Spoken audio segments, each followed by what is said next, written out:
जैसे ही मैंने मांगने वाले को झट से कुछ पैसे निकाल कर दिया ही था कि पांडे जी ने फौरन कहा, ये फ्रॉड लोग होते हैं, इन्हें जरा देखभाल कर देना चाहिए। ये लोग हमारी अच्छाई का फायदा उठाते हैं और हमें ठगते हैं। पांडे जी की बातों को सुनकर मैंने कहा, आपने बिल्कुल सही फरमाया। पहले मैं भी ऐसा ही करता था, लेकिन एक वाक़ये ने मेरी दुनिया ही पलट कर रख दिया। रोज की तरह मैं घर से ऑफिस के लिए जा रहा था कि रास्ते में एक शख्स फुटपाथ के किनारे अपना बीमार बच्चा लेटाए हुए उसे हॉस्पिटल ले जाने के लिए भगवान के नाम पर टैक्सी का किराया मांग रहा था। वो कभी किसी पैदल का बाजू पकड़कर हाथ जोड़ देता, मेरा बच्चा बचा लें, मुझे टैक्सी का किराया दे दें, तो कभी किसी गाड़ी वाले को हाथ देकर रोकता और उसके पीछे भागता कि वो कार में उसके बच्चे को हॉस्पिटल पहुंचा दे। कोई रुकता तो कोई नहीं रुकता, जो भी रुकता वो भी उसे घूर कर देखता और आप वाली सोच कर उसे डांटता, काम करके खाने की नसीहत करता और आगे निकल जाता।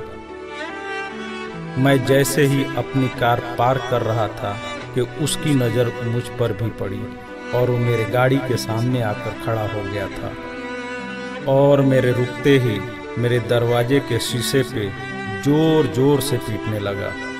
जैसे ही मैंने गिलास नीचे किया, उसने मेरा हाथ पकड़ लिया और कहने लगा, भाईजान, खुदा के लिए मेरे बच्चे की ज़िंदगी बचा लें, उसे सख्त बुखार है।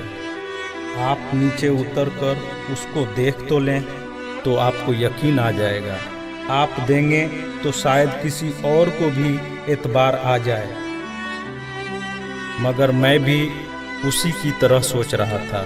मैंने भी उसे काम करके खाने की तस्कीन की और पिछले जुम्मा की सुनी हुई हदीस उसको भी सुना दी कि कमा कर खाने वाला अल्लाह का दोस्त होता है, और गिलास बंद करके आगे बढ़ गया, ये बड़बड़ाते हुए कि हरामखोर ये हमें बेवकूफ़ समझते हैं।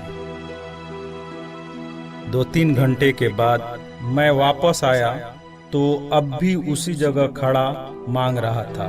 बच्चे को अब वो सड़क के किनारे ले आया था और उसके चेहरे से कपड़ा भी उठा रखा था और वो दहाड़ मार मार कर रो रहा था। अब वो अपने बच्चे के कफन और दफन के लिए मांग रहा था।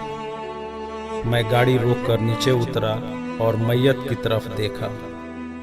फूल की तरह मासूम बच्चा जिंदगी का बाजी हार गया था। मेरे रोंगटे खड़े हो गए। मैंने जेब में जो कुछ भी था जेब से निकालकर बेगर देखे उसके तरफ फेंका। उससे पहले कि उसका बाप मुझे देखे, मैं उस तेजी से वहां से निकला मानो दुनिया की सारी बलाएं मेरे पीछे लग गई हों।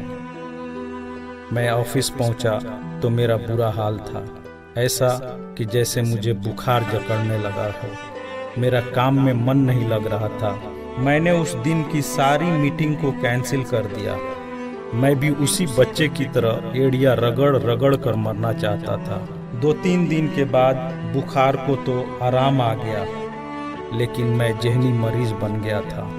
मुझे लगता था कि मेरी उसी सोच से वो बच्चा मर गया। कुछ दिन गुजरे, मैं ऑफिस में स्टाफ से बात कर रहा था। तब तक रिसेप्शन से आवाज़ आई, सर आपसे कोई मिलना चाहता है। मैंने पलट कर देखा, सामने उस मरे हुए बच्चे के बाप को देखकर मुझे चक्कर आ गया और मैं पत्थर का बुत बने उसे देख रहा था।